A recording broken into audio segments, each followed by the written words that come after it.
हमारे साथ इस वक्त मौजूद हैं पूर्व विधायक अनिल सिंह भी मौजूद हैं, ब्रजेश रावत भी विधायक हैं, इनसे ये भी मौजूद हैं। दोनों लोगों से बातचीत कर लेते हैं और समझ लेते हैं कि क्या पीड़ितों की मांग रही है, क्या बातचीत निकल के आई है, किस प्रकार से आप अपील कर रहे हैं परिवार वालों से, पुलिस वालों से, क्या कहना चाहते हैं।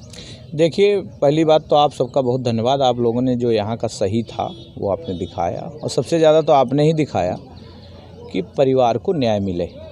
और उनकी मांग है, उन्होंने कहा मेरी कोई डिमांड नहीं, मेरी बेटी चली गई है, मुझसे इतना बड़ा दुख बर्दाश्त नहीं हो रहा, तो मैं कोई सौदेबाजी नहीं कर रहा हूँ। उसमें कुछ लोग थे जिनको आप कह लो कि जो बाहर से आए हुए लोग थे, जो पेट में दर्द रहता उनको हर समय, उन्होंने एक चिट्ठा दिया था, तो वो चिट्ठा उन्होंने कहा मैंने नहीं दिया और ना मेरी कोई डिमांड है। आप सब लोग हमारी लड़की को न्याय दिला दीजिए, उसी में हम संतुष्ट हैं। लेकिन फिर भी हम लोगों ने सरकार की तरफ से उनको काफ़ी चीज़ें उनको कह दी गई हैं, उनको उपलब्ध करा दी जाएंगी।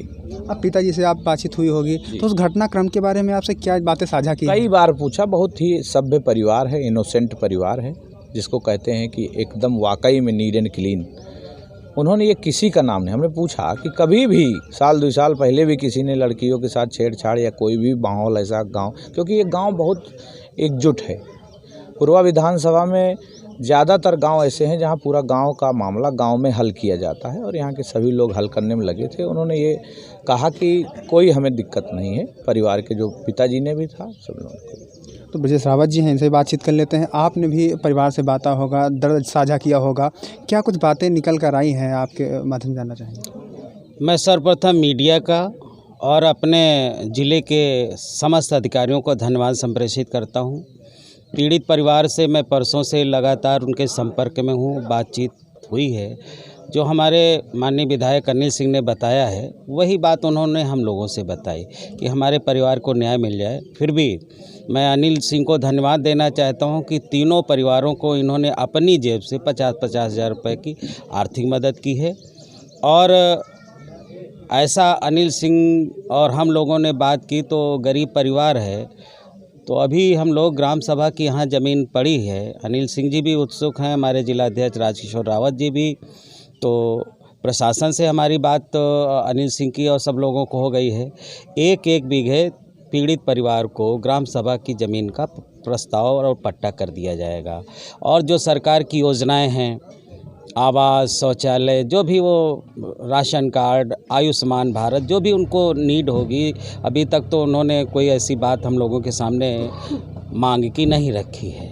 लेकिन फिर भी अभी परिवार दुख में है, तो वो जब दुख से उबर जाएगा, क्योंकि तमाम ऐसे लोग आते हैं, बाहरी लोग, जो सरकार की छवि खराब करने में, उनको गुमराह करने में मिस करते हैं। तो इस वजह से वो परिवार भी अपना संतुलन अभी नहीं बना पाया है।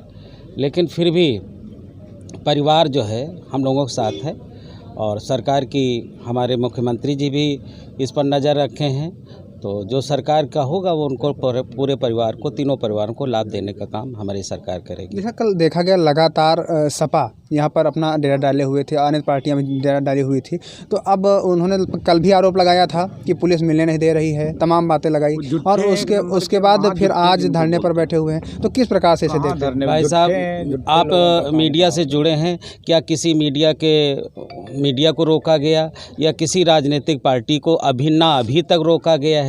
लेकिन बाहरी लोग ऐसा कोई माहौल ख़राब करने के लिए तो प्रशासन उनसे कहता होगा, लेकिन किसी मीडिया को नहीं रोका गया है।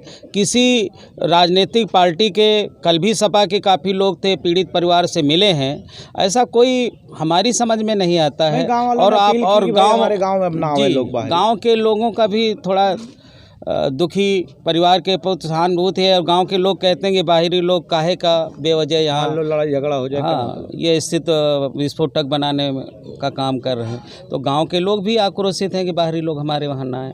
धन्यवाद। बातचीत करने के लिए थे विधायक जिन्होंने साफ तौर पर अपनी बात रखी और कहा कि सरकार पूरी मदद कर रही है, और ये भी एक प्रस्ताव पास किया जाएगा कि 1-1 बीघे पीड़ित परिवार को ज़मीन भी दी जाए। जितेंद्र मिश्रा, आज़ाद, यूपी न्यूज़, उन्नाव।